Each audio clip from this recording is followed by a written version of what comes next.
E aí galera do YouTube, boa tarde, tá? Sou eu aqui, Arquimedes de Caratinga, o Kiki, o Dr. Ayata, tá bom? Para iniciar aí com vocês aí uma série de videoaulas que eu vou intitular Curso de Balística nas Armas de Ar Comprimido. Então essa primeira aula nós vamos, como fazemos em todas as nossas videoaulas, interagir aqui com a tela do computador, que fica mais fácil para transmitir conteúdos e para absorver conteúdos também.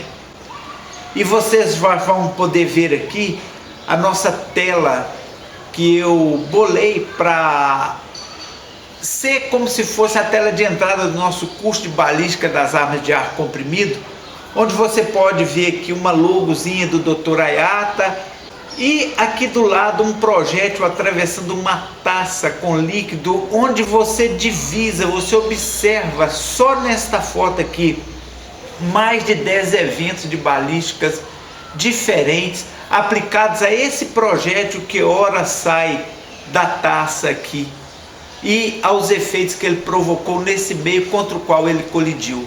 Então a balística tem essas coisas extraordinárias, é uma ciência extremamente bonita, estimulante, fascinante, cativante. E antes de começarmos o curso, eu quero aqui colocar para vocês o meu porquê de colocá-lo, de editá-lo. É exatamente por esse detalhe que vocês vão ver aqui no segmento. Sabe aquele projeto que não era para dar certo, que não era para vingar, que era para naufragar, porque ele luta contra todas as probabilidades, mas mesmo assim ele dá certo? Mesmo com todas as complicações pertinentes àquele projeto ou presentes àquele projeto, ainda assim ele dá certo? Isso é um projeto, por exemplo, de um disparo com uma arma de ar comprimido. Vocês não imaginam, como que as armas de ar comprimido são um projeto que vão na contramão de tudo aquilo que são as boas leis da física para uma precisão em um arremesso de projétil. E nós vamos aqui explicar o porquê. Vejamos aqui alguns motivos. Quanto à arma, vamos começar por uma abordagem das nossas armas de ar comprimido. Por que, Dr. Ayata, que o tiro de precisão usando armas de ar comprimido, ele é um projeto complicado de ser alcançado ao observar as condições da arma em si? Veja algumas variáveis que estão presentes numa arma de ar que a tornam ímpar no mundo das armas, no aspecto de esperar dela uma boa precisão. Dê uma observada em alguns detalhes aqui. Por exemplo, as armas de ar, elas têm um dos menores furos no cano. Nenhuma outra arma que você for pegar vai ter um cano com um furo tão estreito pelo qual um projétil deve percorrer quanto uma arma de ar comprimido, por exemplo, no calibre 4,5 ou 0,177. Olhando assim, aparentemente, só o fato de ter o furo muito pequeno não diz muita coisa, mas na verdade, na dinâmica do tiro diz sim.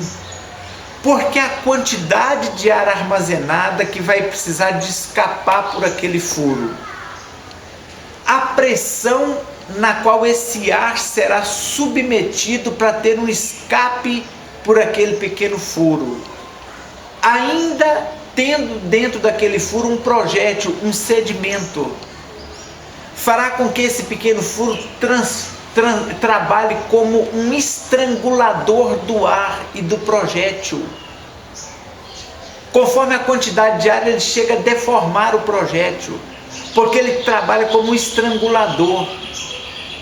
E esse estrangulamento tem que ser tão bem equacionado que ele não pode reter o ar para que ele demore a ser expulso dali de dentro, nem tampouco permitir uma saída rápida pelas laterais do projétil para que ele escape nas laterais do projétil e não seja todo aproveitado pelo projétil. Então esse pequeno furo que tem, seja também no calibre 0,22 ou 5,5, ele como projeto de engenharia, ele demanda um balanceamento muito grande na engenharia da arma para que a arma tenha um time de escapamento de ar, expulsão de projétil em tempo hábil, liberação de pressão contida na câmara, sem que isso prejudique a precisão da arma. E nenhuma outra arma tem isso. As outras armas normalmente têm um furo maior e tem uma facilidade maior de trabalhar essa questão. Outro detalhe, nosso segundo item aqui, as armas de ar comprimido têm uma das maiores e mais pesadas molas. Não sei se você já montou uma arma de mola. A mola helicoidal é uma coisa quase que desse tamanho aqui, ó. Praticamente nenhuma outra arma da categoria de carabina ou fuzil que eu conheça, nenhuma outra usa em qualquer dos mecanismos. Elas usam molas em um ou outro lugar, mas em nenhum dos mecanismos usam uma mola tão grande. E as outras armas, ainda assim, onde usam molas, não são em lugares que estão diretamente ligados ao arremesso do projétil. E a mola de ar comprimido está exatamente vinculada ao arremesso do projétil, que ela precisa de se distender, de voltar ao ponto de repouso, para que o projétil seja liberado pela energia que estava contida nela quando ela foi retesada. Então aquela mola chega a ser monstruosa para você esperar que um mecanismo que use aquela mola para arremessar um projétil ainda assim seja tão estável que produza precisão. Por isso que a gente tem que tirar o chapéu, e o curso de carabina de ar comprimido fala daqueles inventores e aperfeiçoadores lá, para quem conseguiu equacionar as fórmulas para que isso desse certo. Outro detalhe, as armas de ar comprimido disparam nos menores alvos do tiro desportivo. Você vai fazer um treino de pistola, é desejável na sua zona de tiro, no seu point blank range, uma área maior do que é a de um campeonato, por exemplo, de arma de ar comprimido, cujo centro do alvo 10 tem 1 centímetro, menos de 1 centímetro, um pouquinho mais de 1 centímetro. Então, os atiradores de ar comprimido, além de ter esses detalhes que nós já colocamos que tendenciam a arma a não ter precisão, ainda são exigidos numa precisão extrema, como em nenhuma outra arma essa precisão é exigida. Ela pode ser desejada, mas ela não é exigida nesse grau. Outro detalhe, algumas armas de ar comprimido, além disso tudo, ainda tem o seu cano articulado. Você ainda pega aquele mecanismo que vai direcionar o projétil exatamente para o alvo e ainda tem que mudar ele de posição para municiar, para energizar e voltar com ele. E às vezes nem toda vez que você quebra o cano e ele volta de novo para o lugar, ele fica alinhado do mesmo jeito que ele estava no tiro anterior. Isso também ter sido bem balanceado como é hoje é um desafio à engenharia do tiro ou da precisão de uma forma magnífica. Esse negócio que você vê lá no cinema, que o cara pega uma maleta, abre, pega o corpo da arma, enrosca o cano, enrosca o tripé, enrosca a empunhadura, a coronha, depois põe rapidamente uma luneta, bota a arma, mira e faz o disparo e acerta. Aquilo é só cinema, aquilo é impossível numa arma em si. E as armas de ar se aproximam, se lembram aquilo porque você bascula o cano, algumas, nem todas. O que era para inferir uma imprecisão, tiro a tiro, ainda que um pouquinho só, mas porque o cano nunca volta a estar na mesma posição, porque isso seria impossível, é impossível.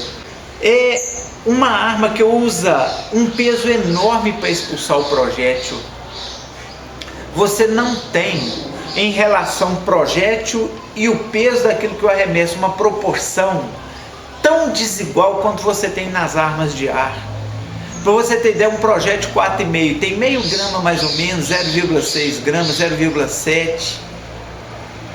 Mas o mecanismo que vai expulsá-lo, que é o êmbolo e a mola, os dois pesando juntos, eles pesam mais de 700 vezes, mais de 1000 vezes em alguns casos, o peso do próprio projétil. O que era para trazer uma extrema tendência, extrema imprecisão, que o projétil é muito pequeno e leve em relação à sua massa, ao seu peso, no que diz respeito àquilo que está vindo para fazer ele correr, ele sair. no que está envolvido na dinâmica do seu arremesso.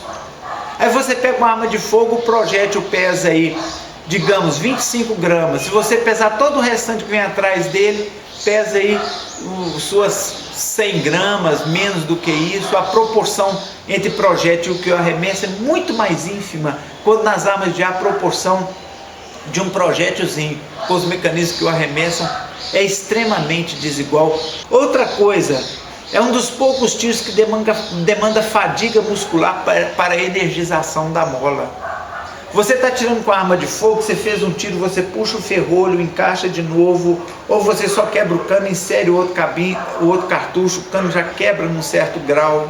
A arma de ar não, você tem que fazer força, tem alguns que tem mola muito pesada, e essa fadiga muscular vai automaticamente trazendo para os seus músculos uma tendência a não se manterem tão estáveis ou tão relaxados. Então esse projeto complicado de arma é o que a gente tem nas nossas mãos. Outro detalhe, produz recuo e vibração. Algumas armas só produzem recuo, mas as armas de ar não. Além do recuo, que é natural toda vez que você lança um projétil, ela ainda tem a vibração, porque seja o nitrogênio, o pistão de nitrogênio, a mola, ele se choca e ele vibra quando ele choca. E é essa vibração que não permite que luneta aguente algumas armas. Então por isso que a balística é interessante, né? Ainda, outro detalhe das armas, não é palco de grandes investimentos. Ainda não houve aquele interesse em investir, em melhorar ainda certos detalhes. Por isso que algumas armas ainda deixam muito a desejar. Mas o projeto não é só complicado quanto a arma, não, é quanto ao projétil também. Em relação ao projétil, por exemplo, tem um dos menores pesos. Talvez nenhuma outra arma dispare projéteis tão leves quanto os de arma de ar comprimido, meio grama, se for um chumbo PBA, 0,3 gramas. E sendo muito leve, automaticamente é muito suscetível aos fatores externos, à incidência dos ventos, à pressão atmosférica, à temperatura, à umidade do ar, porque ele é muito leve. Qualquer coisinha serve para tirá-lo do seu curso. Então é complicado também no que diz respeito aos projéteis. É extremamente suscetível à influência dos ventos, já falamos isso. Outro detalhe, conflita ainda que nos melhores projetos, com as boas regras da aerodinâmica eficiente. Se você pegar um projetinho diabolô,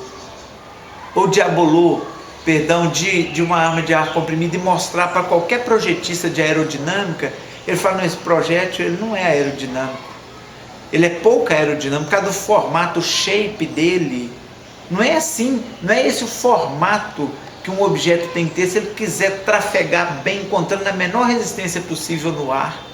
Mas os projéteis de ar comprimido, eles são assim.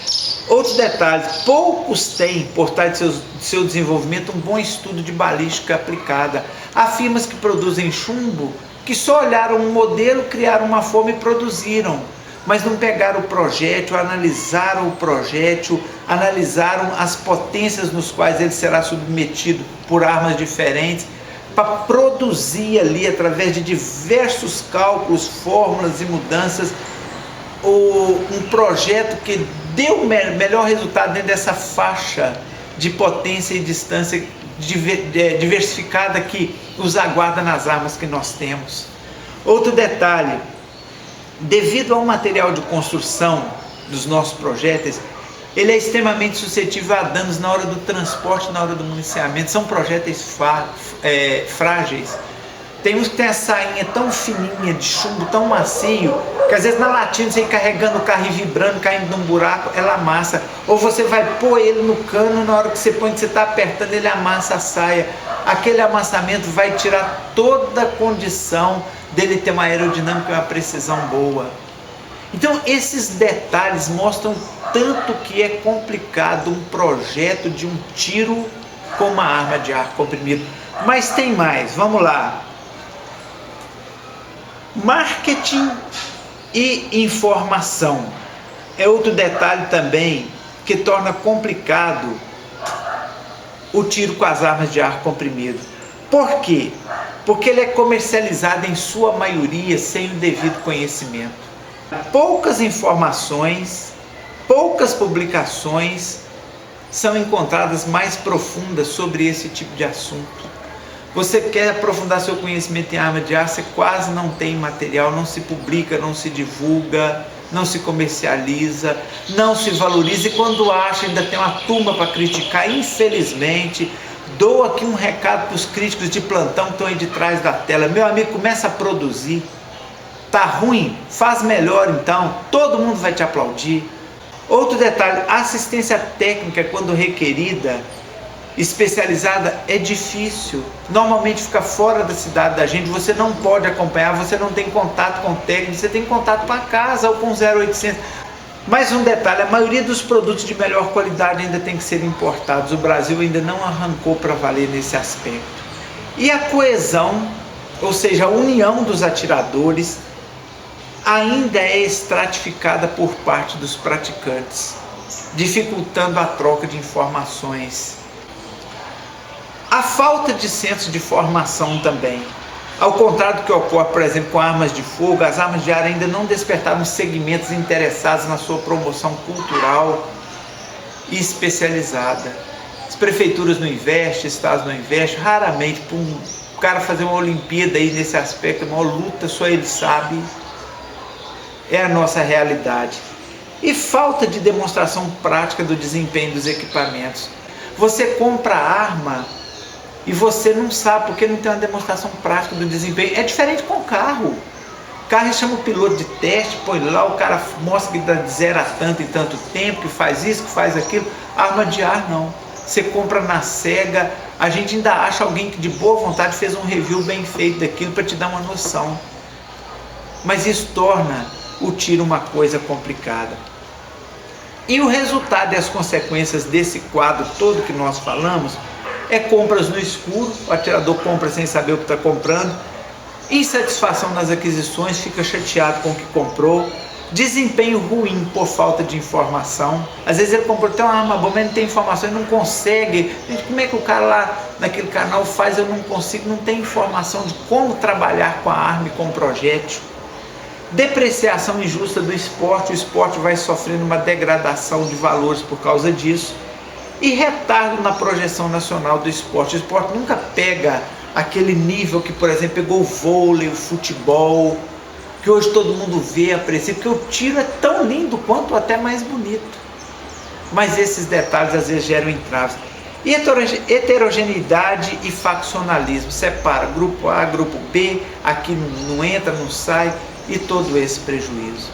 Então é por causa desse projeto extremamente complicado, no que diz respeito a uma arma de ar, a um projétil de uma arma e ao grupo que trabalha tudo isso, é que eu resolvi pôr esse curso de balística para ver se você, conhecendo um pouco melhor o seu projétil, a sua arma, o que acontece na hora do seu disparo, todos os mecanismos que são postos em ação, os resultados que você pode esperar, as faixas de distância, o que é cada força, cada evento que acontece. Foi pensando nisso que eu estou pondo esse curso, para esclarecer e tornar esse esporte um pouco melhor com pouco recurso que eu tenho.